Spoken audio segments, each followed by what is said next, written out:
प्रिय विद्यार्थी, मैं मन का स्टडी के YouTube चैनल में आपका स्वागत, अभिनंदन, इस्तेमाल करता हूँ। सभी को राधे राधे। आज जीएस का पोस्टमार्टम करते हैं और यूपी पुलिस और एमटीएस एसएससी को लेकर के आज साइंस स्पेशल की क्लास चलाते हैं। चलिए, साइंस स्पेशल में थोड़ा हटके पढ़ेंगे, थोड़ा सा एक्स्ट्रा, थोड़ा सा डीपली भी पढ़ेंगे, थोड़ा सा ऊपर भी पढ़ेंगे। चलिए क्लास शुरू करते हैं आज। और आज हम आपके बायोलॉजी की क्लास लेंगे। साइंस स्पेशल में आज की क्लास रहेगी बायोलॉजी। बायोलॉजी की क्लास में आज हम आपको पढ़ाएंगे मानव का नर्वस सिस्टम, यानी कि मानव मस्तिष्क, ह्यूमन ब्रेन से भी क्वेश्चन आते हैं। तो आज ह्यूमन ब्रेन से क्वेश्चन पढ़ते हैं हम लोग। चलिए शुरू करते हैं। तो आज का चलिए नर्वस सिस्टम पढ़ते हैं और नर्वस सिस्टम में आज थोड़ा सा हट के पढ़ेंगे। तो पहला पॉइंट बनता है मानव के नर्वस सिस्टम में कि नर्वस सिस्टम की आधारभूत इकाई क्या होती है। नर्वस सिस्टम की तंत्रिका तंत्र की आधारभूत इकाई न्यूरॉन होती है। क्या होती है विद्यार्थियों, नोट कर लीजिएगा, न्यूरॉन होती है। तंत्रिका तंत्र की आधारभूत इकाई न्यूरॉन होती है। क्वेश्चन फिर आता है, मानव शरीर की सबसे लंबी कोशिका क्या है? तो मानव शरीर की सबसे लंबी कोशिका न्यूरॉन ही होती है। मानव शरीर की सबसे लंबी कोशिका भी भैया क्या होती है? न्यूरॉन होती है। मानव शरीर की सबसे लंबी कोशिका न्यूरॉन होती है। दूसरा पॉइंट, तीसरा पॉइंट बनेगा, मानव शरीर की वे कौन सी कोशिकाएं हैं? मानव शरीर की वे कौन सी कोशिकाएं हैं जो सबसे कम पुनरुद्भवन करती हैं? सबसे कम रीजनरेशन। तो तीसरा क्वेश्चन यहीं से बनेगा सबसे कम पुनर्निर्माण करने वाली कोशिकाएं भी भैया क्या होती हैं? न्यूरॉन होती हैं। न्यूरॉन जो होती हैं सबसे कम पुनरुद्भवन करती हैं, यानी कि सबसे कम पुनर्निर्माण करने वाली कोशिकाएं कौन होती हैं? तो न्यूरॉन होती हैं। नोट कर लीजिएगा बेटा, क्वेश्चन यहीं से घुमा कर पूछ लेता है कि सबसे अधिक किन कोशिकाओं में पुनर्निर्माण होता है? सबसे अधिक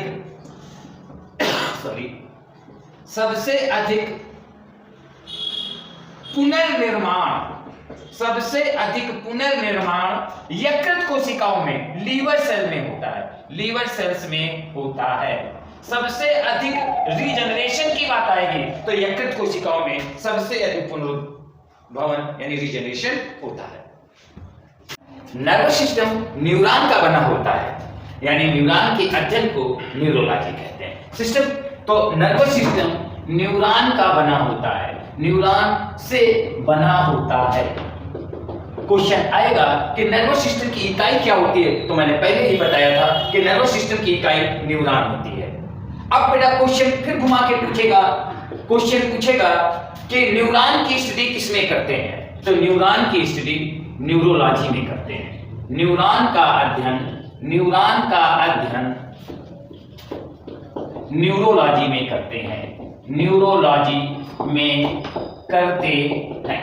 the study of neuron called neurology, यानी कि बेटा न्यूरॉन की स्टडी किसमें की जाती है? न्यूरोलॉजी में की जाती है। यानी कि न्यूरॉन का काम क्या होता है? क्वेश्चन आएगा फंक्शन ऑफ न्यूरॉन। तो बेटा न्यूरॉन जो होता है ये सूचनाओं को शरीर के विभिन्न अंगों में ले जाता है। तो क्वेश्चन फिर यहीं से बनेगा, न्यूरॉन का प्रमुख कार्य सूचनाओं को या संवेदनाओं को शरीर के विभिन्न भागों में पहुंचाना होता है। या पहुंचाता है, शरीर के विभिन्न भागों में पहुंचाता है, यानी न्यूरॉन का काम। अब बेटा नर्वस सिस्टम के पार्ट पढ़ेंगे कि नर्वस सिस्टम के भाग कितने होते हैं। तो बेटा तंत्रिका तंत्र के 3 भाग होते हैं। तंत्रिका तंत्र 3 भागों से मिलकर बना होता है। तंत्रिका तंत्र के 3 भाग होते हैं। तंत्रिका तंत्र के 3 भाग होते हैं। कौन कौन से 3 भाग होते हैं? एक होता है CNS, केंद्रीय तंत्रिका तंत्र, केंद्रीय तंत्रिका तंत्र, केंद्रीय तंत्रिका तंत्र। दूसरा होता है बेटा PNS, PNS यानी परिधीय तंत्रिका तंत्र, हिंदी में कहते हैं परिधीय तंत्रिका तंत्र, परिधीय तंत्रिका तंत्र। और बेटा तीसरा जो होता है पार्ट, उसको कहते हैं ऑटोनोमस नर्वस सिस्टम, यानी कि बेटा स्वायत्त तंत्रिका तंत्र, ऑटोनोमस, ऑटोनोमस, ऑटोनोमस यानी कि इसको कहते हैं स्वायत्त, स्वायत्त तंत्रिका तंत्र, तंत्रिका तंत्र। यानी कि नर्वस सिस्टम के 3 पार्ट होते हैं, CNS यानी केंद्रीय तंत्रिका तंत्र, PNS परिधीय तंत्रिका तंत्र, और तीसरा होता है ऑटोनोमस। अब क्वेश्चन कहां से पूछेगा इसकी चर्चा करते हैं। तो पहला क्वेश्चन बेटा यहां से बनेगा, पूछेगा कि केंद्रीय तंत्रिका तंत्र किससे मिलकर बना होता है? तो केंद्रीय तंत्रिका तंत्र बेटा ब्रेन यानी मस्तिष्क से, ब्रेन प्लस मेरुरज्जु, स्पाइनल कॉर्ड, मेरुरज्जु, मेरुरज्जु से मिलकर बना होता है। यानी ब्रेन यानी मस्तिष्क और मेरुरज्जु मिलकर किसका निर्माण करते हैं? केंद्रीय तंत्रिका तंत्र का निर्माण करते हैं। दूसरा क्वेश्चन बेटा बनेगा परिधीय तंत्रिका तंत्र, परिधीय तंत्रिका तंत्र में किसका? तो परिधीय तंत्रिका तंत्र जो होता है ये क्रेनियल नर्व यानी कपाल तंत्रिकाएं, क्रेनियल नर्व, कपाल तंत्रिकाएं प्लस मेरुरज्जु तंत्रिकाओं से मिलकर, स्पाइनल कॉर्ड नर्व से मिलकर बना होता है। मेरुरज्जु तंत्रिकाओं, मेरुरज्जु, मेरुरज्जु तंत्रिकाओं से मिलकर बना होता है। क्रेनियल नर्व और मेरुरज्जु तंत्रिकाओं से मिलकर बना होता है। क्वेश्चन फिर पूछेगा जो ऑटोनोमस होता है, स्वायत्त तंत्रिका तंत्र जो होता है, तो बेटा जो शरीर के आंतरिक अंग होते हैं वो अपने आप ऑटोमेटिक जो अपनी क्रिया करते हैं। जैसे आप दौड़ के आए, दौड़ के आने के बाद क्या होगा बेटा, आपकी हार्ट बीट बढ़ जाती है, फिर थोड़ी समय बाद फिर सामान्य हो जाती है। आप दौड़ते हैं उस समय आपको ऑक्सीजन की ज्यादा आवश्यकता होती है, तो बेटा आपकी जो सांस लेने की दर है वो बढ़ जाती है, लेकिन धीरे धीरे क्या फिर सामान्य हो जाती है। तो ऐसे सिस्टम को बेटा हम ऑटोनोमस कहते हैं। क्वेश्चन यहां से पूछा जाएगा कि केंद्रीय तंत्रिका तंत्र बना होता है तो ब्रेन यानी कि मस्तिष्क और मेरुरज्जु से। फिर आएगा बेटा परिधीय तंत्रिका तंत्र बना होता है क्रेनियल नर्व से और मेरुरज्जु से। इसके बाद क्वेश्चन फिर घुमा के पूछेगा, एनटीपीसी रेलवे वगैरह में क्वेश्चन कहां से आते हैं थोड़ा उनकी भी चर्चा कर लेते हैं। एसएससी में पूछा गया है, एसएससी में एक क्वेश्चन आया हुआ है, पूछा गया है कि मनुष्य में क्रेनियल नर्व की संख्या कितनी होती है। तो बेटा मनुष्य में, मानव में कपाल तंत्रिकाएं जो होती हैं, क्रेनियल नर्व जो होती हैं, कपाल तंत्रिकाएं जो होती हैं, इनकी संख्या जो होती है बेटा 12 जोड़ी होती है। कितनी होती है? 12 जोड़ी होती है। 12 पेयर जो होती हैं पाई जाती हैं। मानव में कपाल तंत्रिकाएं कितनी होती हैं? तो मानव में कपाल तंत्रिकाएं 12 जोड़ी होती हैं। एक क्वेश्चन हो गया। अब बेटा जब क्वेश्चन थोड़ा सा और डीपली पूछेगा तो फिर पूछ देगा कि व्हेल में कितनी कपाल तंत्रिकाएं होती हैं। तो बेटा व्हेल में कपाल तंत्रिकाओं की संख्या जो होती है, व्हेल में, अब पूछेगा बेटा व्हेल में कपाल तंत्रिकाएं कितनी होती हैं, तो इसमें भी 12 जोड़ी होती है। फिर बेटा पूछ देगा डॉल्फिन में कपाल तंत्रिकाएं कितनी होती हैं, तो डॉल्फिन में भी कपाल तंत्रिकाएं 12 जोड़ी होती हैं। पूछ देगा बेटा पंछियों में कपाल तंत्रिकाएं क्रेनियल नर्व कितनी होती हैं, तो पंछियों में भी कपाल तंत्रिकाएं बेटा कितनी होती हैं? 12 जोड़ी होती हैं। यह बेटा पूछ देगा कि स्तनधारियों में, मैमल्स में, स्तनधारियों में कपाल तंत्रिकाएं कितनी होती हैं, तो स्तनधारियों में कपाल तंत्रिकाएं भी कितनी होती हैं? 12 जोड़ी होती हैं। 12 जोड़ी कपाल तंत्रिकाएं मैमल्स में पाई जाती हैं। इसके बाद बेटा फिर और अंदर से जब पूछ देगा बेटा कि फिशेज में, मछलियों में कपाल तंत्रिकाएं कितनी होती हैं मछलियों में, तो मछलियों में बेटा 10 जोड़ी कपाल तंत्रिकाएं क्रेनियल नर्व्स पाई जाती हैं। फिर पूछ देगा उभयचर में यानी एम्फीबियन में, मेंढक में कपाल तंत्रिकाएं कितनी होती हैं, तो बेटा मेंढक आ जाए या बेटा उभयचर पूछ दे, एम्फीबियन पूछ दे, तो उभयचर में कितनी कपाल तंत्रिकाएं होती हैं, तो 10 जोड़ी क्रेनियल नर्व्स पाई जाती हैं। फिर बेटा पूछ देगा कि रेप्टाइल्स में, सेरिसरप में कितने कपाल तंत्रिकाएं पाई जाती हैं? तो रेप्टाइल्स में भी कपाल तंत्रिकाओं की संख्या कितनी होती है? 10 जोड़ी होती है। तो बेटा मानव में क्रेनियल नर्व्स 12 जोड़ी, डॉल्फिन में 12 जोड़ी, व्हेल्स में क्रेनियल नर्व्स 12 जोड़ी, पंछी में 12 जोड़ी, स्तनधारियों में 12 जोड़ी, लेकिन सेरिसरप, मेढक और मछलियों में क्रेनियल नर्व्स की संख्या 10 जोड़ी। अब बेटा दूसरा क्वेश्चन मेरुरज्जु से पूछेगा।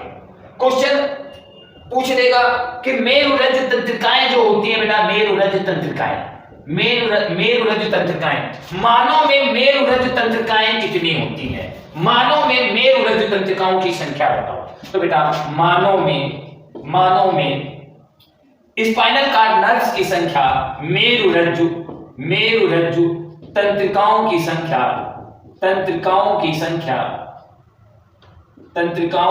संख्या बेटा 31 जोड़ी होती है। स्पाइनल कॉर्ड नर्व्स मैमल्स में कितनी पाई जाती हैं? तो बेटा 31 पेयर्स पाई जाती हैं। 31 जोड़ी मानव में मेरुरज्जु तंत्रिकाएं पाई जाती हैं। तो एक क्वेश्चन बेटा परिधि तंत्रिका तंत्र से हो गया। केंद्रीय तंत्रिका तंत्र से पूछेगा कि ब्रेन और मेरुरज्जु, मस्तिष्क और स्पाइनल कॉर्ड मिलकर क्या बनाते हैं? तो केंद्रीय तंत्रिका तंत्र बनाते हैं। और परिधि तंत्रिका तंत्र का निर्माण कौन करता है? कपाल तंत्रिकाएं, क्रेनियल नर्व और मेरुरज्जु तंत्रिकाएं करती हैं। मनुष्य में, मानव में कपाल तंत्रिकाएं 12 जोड़ी होती हैं, 12 पेयर होती हैं, और मेरुरज्जु तंत्रिकाएं मानव में 31 जोड़ी होती हैं। अब बेटा थोड़ा सा और क्वेश्चन आगे बढ़ते हैं। संसार में जितने भी जंतु हैं, सबसे अधिक विकसित मस्तिष्क किसका होता है? सबसे अधिक विकसित मस्तिष्क किसका होता है? तो मानव का होता है। मानव का मस्तिष्क बेटा सबसे विकसित होता है। मानव का मस्तिष्क जो होता है ये बेटा सबसे विकसित होता है। मानव का मस्तिष्क सबसे विकसित होता है, सबसे विकसित होता है। लेकिन बेटा क्वेश्चन पूछेगा कि मानव के बाद दूसरा जंतु कौन है जिसका सबसे ज्यादा मस्तिष्क विकसित होता है? तो बेटा मानव के बाद डॉल्फिन आता है। डॉल्फिन का मस्तिष्क जो होता है ये बेटा मानव के बाद विकसित, मानव के बाद दूसरा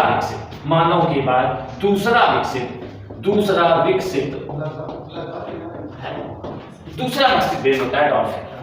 अब बेटा बात करते हैं ब्रेन की, मस्तिष्क की बात करते हैं। तो बेटा पहला क्वेश्चन हमारा आपसे ब्रेन पढ़ते हैं। अब यहीं से बेटा एग्जाम में क्वेश्चन आते हैं। तो क्लास शुरू करते हैं बेटा, जो मेन है यूपी पुलिस के लिए। यूपी पुलिस में बेटा मानव मस्तिष्क, ह्यूमन ब्रेन से क्वेश्चन आते हैं, तो ह्यूमन ब्रेन की चर्चा करते हैं। चलिए भाई क्लास आगे बढ़ाते हैं। तो बेटा एक बार रिपीट कर लेते हैं कि मानव का मस्तिष्क जो होता है वो सबसे विकसित होता है। ह्यूमन का ब्रेन सभी एनिमल्स में सबसे विकसित होता है, और ह्यूमन के बाद, मनुष्य के बाद दूसरा सबसे विकसित जो ब्रेन होता है वो बेटा डॉल्फिन का होता है। फिर क्वेश्चन आएगा मानव में मेरुरज्जु तंत्रिकाएं कितनी होती हैं? तो 31 जोड़ी होती है। क्वेश्चन बेटा पूछा जाएगा मछलियों में कपाल तंत्रिकाएं कितनी होती हैं? तो 10 जोड़ी। मेढक में कपाल तंत्रिकाएं 10 जोड़ी, रेप्टाइल्स में कपाल तंत्रिकाएं 10 जोड़ी, लेकिन बेटा स्तनधारियों में 12 जोड़ी, पंछी में कपाल तंत्रिकाएं 12 जोड़ी, व्हेल और डॉल्फिन में कपाल तंत्रिकाएं कितनी होती हैं? 12 जोड़ी होती हैं। और बेटा मानव में कपाल तंत्रिकाएं कितनी होती हैं? तो 12 जोड़ी होती हैं। अब बेटा क्वेश्चन मानव ब्रेन से ही पढ़ते हैं, मानव ब्रेन से, मानव मस्तिष्क से। तो पहला क्वेश्चन बेटा हमारा आपसे कोई बता सकता है कि मानव मस्तिष्क कहां पाया जाता है? लोकेशन, स्थिति पूछ रहा है कि स्थिति क्या होती है, मानव मस्तिष्क कहां पाया जाता है? तो मानव मस्तिष्क जो होता है बेटा क्रेनियम में पाया जाता है, कपाल में स्थित होता है। यानी कि स्थित कहां होता है बेटा? क्रेनियम में स्थित। मानव मस्तिष्क क्रेनियम में, कपाल में स्थित होता है, क्रेनियम में। अब बेटा क्वेश्चन यहां से आ जाता है कि क्रेनियम जो होता है, कपाल जो होता है, कितनी अस्थियों से मिलकर बना होता है? क्रेनियम में कितनी अस्थियां पाई जाती हैं? तो क्रेनियम में 8 अस्थियां जो होती हैं से बना होता है, 8 अस्थियों से बना होता है। क्रेनियम 8 अस्थियों से बना होता है। फिर बेटा क्वेश्चन आएगा आपके सुंदर से चेहरे में कितनी हड्डियां होती हैं? तो आपके सुंदर से चेहरे में 14 हड्डियां होती हैं, 14 हड्डियां। यानी कि बेटा 14 हड्डियां कहां पाई जाती हैं? चेहरे में। चेहरे में 14 हो गई, अब बेटा कान में तो 3 इधर मिस हड्डियां, 3 इसमें और 3 इसमें, मेलियस, एकेनस और स्टेपिस। तो बेटा 6 कहां पाई जाती है? कानों में। कानों में 6 पाई जाती है। तो टोटल बेटा क्या? 14, 6, 20 और 8, 28। 28 जो होती हैं सिर में पाई जाती हैं। सिर में हड्डियों की संख्या, सिर में अस्थियों की संख्या 28 होती है। लेकिन बेटा एक हड्डी और होती है हायोइड, जो गर्दन को सिर से जोड़ती है। तो कभी कभी ऑप्शन में 28 प्लस 1 हड्डियां लिखी होती है या 28, जो ऑप्शन में दिया हो उसको आप सही। अब पढ़ना क्या है बेटा? ये तो हड्डियों की बात हो गई। अब हड्डियों की बात के बाद बेटा पढ़ना क्या है? अब दूसरा क्वेश्चन मानव मस्तिष्क से आता है। स्थिति हो गई मानव मस्तिष्क का भार क्या होता है? भार पूछता है, वजन पूछेगा। मानव मस्तिष्क का भार कितना होता है? तो बेटा मानव मस्तिष्क का भार जो होता है 1350 से 1400 ग्राम होता है। 1350 से 1400 ग्राम होता है। मानव मस्तिष्क का वजन कितना होता है? 1350 से 1400 ग्राम होता है। लेकिन बेटा जो फीमेल होती हैं, फीमेल महिलाओं में जो होता है बेटा मस्तिष्क का वजन कम होता है, और बेटा जो मेल होते हैं, पुरुष होते हैं बेटा, उनमें मस्तिष्क का वजन अधिक होता है। बेटा थोड़ा सा बात समझिएगा, हम क्या कह रहे हैं? हम कह रहे हैं फीमेल में मस्तिष्क का वजन कम होता है। मस्तिष्क का वजन कम होता है, ये नहीं बुद्धि कम होती है। बुद्धि तो बेटा बराबर होती है, महिलाएं तो पुरुषों से भी आगे हैं। लेकिन बेटा मनुष्य में क्या होता है? मनुष्य के मस्तिष्क का भार ज्यादा होता है। हम ये नहीं कह रहे हैं कि मनुष्य में बुद्धि ज्यादा होती है, मेल में नहीं बेटा। इसके मस्तिष्क का भार ज्यादा होता है और फीमेल के मस्तिष्क का भार कम। भार के बारे का तीसरा क्वेश्चन आता है मानव मस्तिष्क का आयतन कितना होता है? आयतन, मानव मस्तिष्क का आयतन कितना होता है? तो मानव मस्तिष्क का आयतन जो होता है 1400 घन सेंटीमीटर होता है। 1400 घन सेंटीमीटर मानव ब्रेन का आयतन। अब कुछ जनरल क्वेश्चन जान लीजिए ब्रेन से। एक आता है बेटा क्वेश्चन कि ब्रेन चारों ओर से किस झिल्ली द्वारा घिरा रहता है? तो ब्रेन जिस झिल्ली द्वारा घिरा रहता है उसे मेनिंजिस कहते हैं। यानी कि मस्तिष्क के चारों ओर पाई जाने वाली झिल्ली, मस्तिष्क के ब्रेन के चारों ओर पाई जाने वाली झिल्ली क्या कहलाती है? तो मस्तिष्क के चारों ओर पाई जाने वाली झिल्ली मेनिंजिस कहलाती है। मेनिंजिस कहलाती है। मेनिंजिस मस्तिष्क के चारों ओर पाई जाने वाली मेम्ब्रेन क्या कहलाती है? तो मेनिंजिस कहलाती है। इसके बाद बेटा फिर पूछा जाता है कि यदि मस्तिष्क में सूजन आ जाती है, स्वेलिंग आ जाती है, तो उस बीमारी को क्या कहते हैं? वह स्थिति क्या कहलाती है? तो बेटा उस स्थिति को हम कहते हैं मेनिंजाइटिस। मेनिंजाइटिस रोग होने पर कौन सा अंग प्रभावित होता है? तो बेटा मस्तिष्क प्रभावित होता है। मेनिंजाइटिस होने पर कौन सा अंग प्रभावित होगा? तो बेटा एक पॉइंट फिर बनता है कि मस्तिष्क में सूजन आने पर, मस्तिष्क में सूजन आने पर, स्वेलिंग आने पर मेनिंजाइटिस रोग हो जाता है। मेनिंजाइटिस रोग हो जाता है। क्वेश्चन पूछेगा घुमा करके कि मेनिंजाइटिस में कौन सा अंग प्रभावित होता है? तो बेटा मस्तिष्क प्रभावित होता है। एक क्वेश्चन बेटा और बन जाता है कि अल्जाइमर रोग में कौन सा अंग प्रभावित होता है? तो अल्जाइमर रोग में याददाश्त कमजोर हो जाती है, नहीं मेमोरियां नहीं बनती हैं। तो बेटा जब याददाश्त कमजोर हो जाएगी तो क्या प्रभावित होगा? ब्रेन ही तो प्रभावित होगा। तो क्वेश्चन आएगा अल्जाइमर रोग में मस्तिष्क प्रभावित होता है, मस्तिष्क प्रभावित होता है, ब्रेन प्रभावित होता है, प्रभावित होता है। एक क्वेश्चन बेटा और पूछ देता है कि बायोलॉजिकल डेथ किसे कहते हैं? बायोलॉजिकल डेथ तो बेटा जब किसी मनुष्य का मस्तिष्क काम करना बंद कर देता है, मस्तिष्क की मृत्यु हो जाती है, व्यक्ति कोमा में चला जाता है, तो बेटा उसे हम बायोलॉजिकल डेथ कहते हैं। तो बेटा बायोलॉजिकल डेथ किसे कहते हैं? बायोलॉजिकल डेथ किसे कहते हैं? तो बायोलॉजिकल डेथ किसे कहते हैं? बेटा जब मस्तिष्क की मृत्यु हो जाती है, यानी कि कोमा में चला जाता है व्यक्ति, यानी मस्तिष्क की मृत्यु हो जाती है, मस्तिष्क की मृत्यु हो जाती है, वह स्थिति क्या कहलाती है? वो बायोलॉजिकल डेथ कहलाती है, कोमा वाली स्थिति आ जाती है। अब बेटा पूछा क्या जाएगा कि मानव मस्तिष्क के भाग कितने होते हैं? तो बेटा मानव मस्तिष्क कि स्टडी हम जो करते हैं बेटा वो 3 भागों में करते हैं। मानव मस्तिष्क जो होता है 3 भागों से मिलकर बना होता है। एक बेटा होता है अग्र मस्तिष्क, दूसरा भाग होता है बेटा मध्य मस्तिष्क,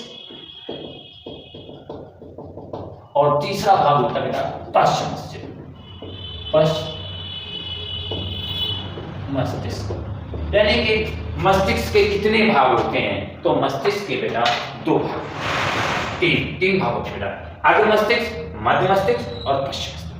अब बेटा क्वेश्चन आता है मस्तिष्क का सबसे बड़ा भाग क्या होता है? मस्तिष्क का सबसे बड़ा भाग कौन होता है? तो मस्तिष्क का सबसे बड़ा भाग जो होता है वो अग्र मस्तिष्क। फिर आएगा बेटा मस्तिष्क का सबसे छोटा भाग कौन होता है? तो मध्य मस्तिष्क। मस्तिष्क का सबसे छोटा भाग, मस्तिष्क का सबसे छोटा भाग कौन होता है? तो मस्तिष्क का सबसे छोटा भाग जो होता है वो मध्य मस्तिष्क। अब क्वेश्चन फिर बेटा पूछा जाएगा कि अग्र मस्तिष्क के पुनः कितने पार्ट होते हैं? मध्य मस्तिष्क में कौन से भाग होते हैं, क्या कार्य होता है? और पश्च मस्तिष्क के कितने भाग होते हैं? तो बेटा जो अग्र मस्तिष्क होता है ये 3 उपभागों से मिलकर बना होता है, सब भाग से मिलकर बना होता है। एक होता है बेटा कौन सी? एक होता है थैलेमस। दूसरा भाग होता है बेटा हाइपोथैलेमस, ये दूसरा भाग होता है। और तीसरा भाग होता है सेरिब्रम, ये बेटा अग्र मस्तिष्क का तीसरा भाग होता है। क्वेश्चन बेटा फिर यहीं से पूछा जाएगा थैलेमस किस मस्तिष्क का भाग है? अग्र मस्तिष्क का, मध्य मस्तिष्क का कि पश्च मस्तिष्क का? तो बेटा थैलेमस अग्र मस्तिष्क का भाग। फिर बेटा पूछा जाएगा हाइपोथैलेमस किसका भाग है? तो हाइपोथैलेमस अग्र मस्तिष्क का भाग। फिर बेटा पूछा जाएगा सेरिब्रम, प्रमस्तिष्क, हिंदी में इसे कहते हैं प्रमस्तिष्क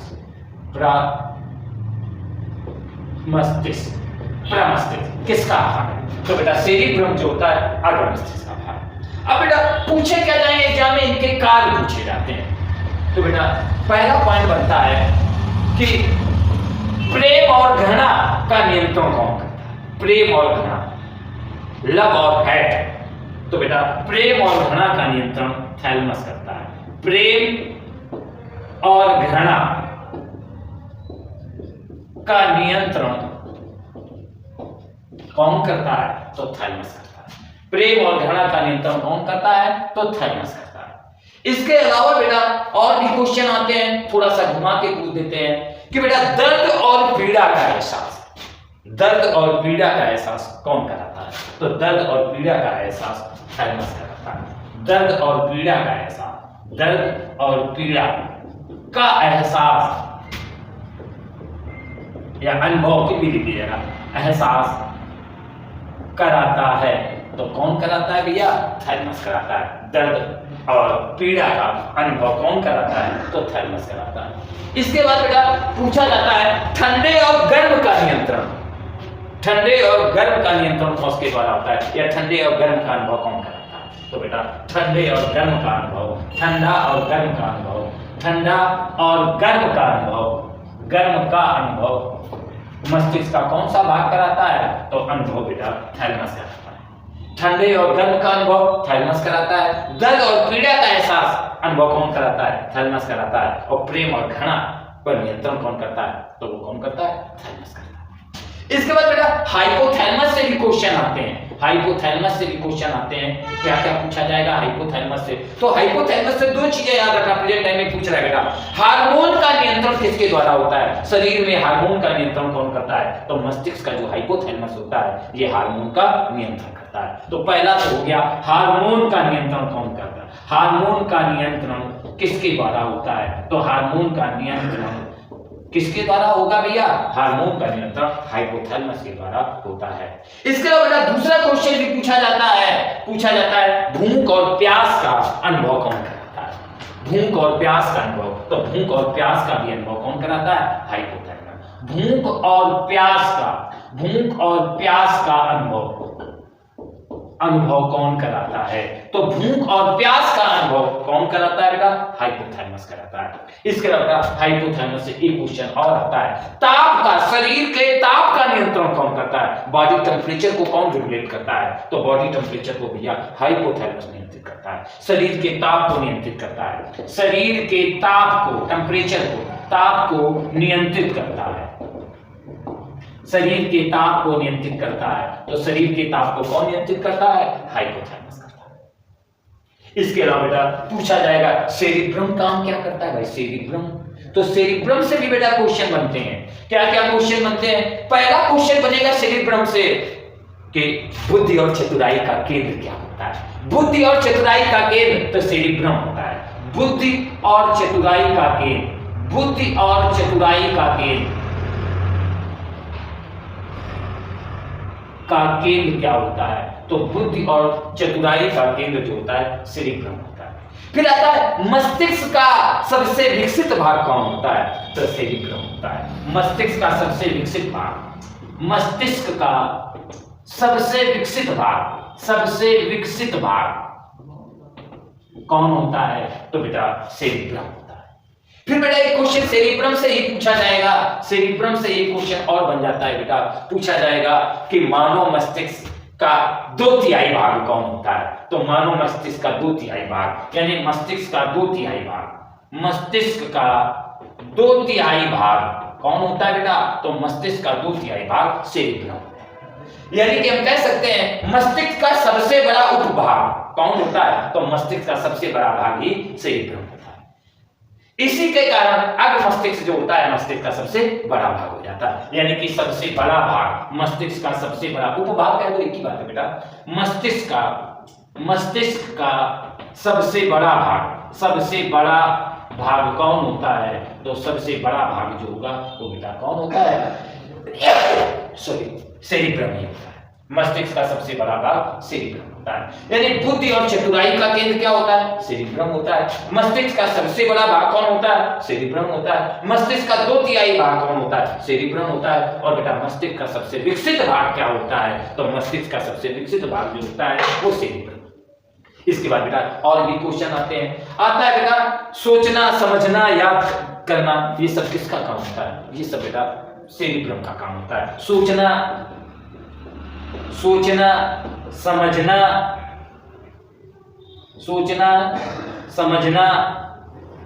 याद करना, इसके अलावा बेटा बोलने को नियंत्रित करता है, कौन करता है भैया? सेरिब्रम करता है। सोचना, बोलना, याद करना, बोलने को कौन नियंत्रित करता है? तो सेरिब्रम करता है। तो बेटा क्वेश्चन थोड़ा सा एक बार रिपीट कर देते हैं। आएगा प्रेम और घृणा का, लव और हेट का नियंत्रण कौन करता है? तो थैलेमस करता है। क्वेश्चन आएगा दर्द और पीड़ा का एहसास कौन कराता है? तो मस्तिष्क का थैलेमस भाग कराता है। फिर बेटा पूछा जाएगा कि ठंडा और गर्म का अनुभव मस्तिष्क का कौन सा भाग कराता है? तो बेटा थैलेमस कराता है। क्वेश्चन आएगा हार्मोन का नियंत्रण किसके द्वारा होता है? तो हाइपोथैलेमस के द्वारा होता है। भूख और प्यास का अनुभव कौन कराता है? तो भूख और प्यास का अनुभव हाइपोथैलेमस कराता है। क्वेश्चन आएगा शरीर के ताप को कौन नियंत्रित करता है? तो शरीर के ताप को कौन नियंत्रित करता है? हाइपोथैलेमस करता है।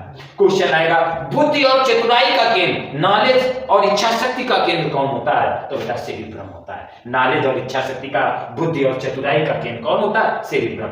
मस्तिष्क का सबसे विकसित भाग कौन होता है? तो सेरिब्रम होता है। मस्तिष्क का सबसे बड़ा भाग कौन होता है? तो सेरिब्रम होता है। मस्तिष्क का 2/3 भाग, लगभग 66% भाग जो होता है बेटा वो सेरिब्रम होता है। फिर आता है बेटा सोचना है, समझना है, याद करना है, बोलना, इनको कौन नियंत्रित करता है? इनको बेटा सेरिब्रम नियंत्रित करता है। तो ये चीज तो हो गई बेटा अग्र मस्तिष्क के बारे में। अब बेटा अगर हम मध्य मस्तिष्क की बात करते हैं तो मध्य मस्तिष्क में केवल एक पॉइंट याद रखिएगा बेटा, मस्तिष्क का सबसे छोटा भाग कौन होता है? तो मध्य मस्तिष्क होता है। और बेटा इसके कार्य की बात की जाए तो एक कार्य याद रखिएगा इसका, देखने और सुनने को कौन नियंत्रित करता है? देखने और सुनने को कौन नियंत्रित करता है? तो मध्य मस्तिष्क। देखने और सुनने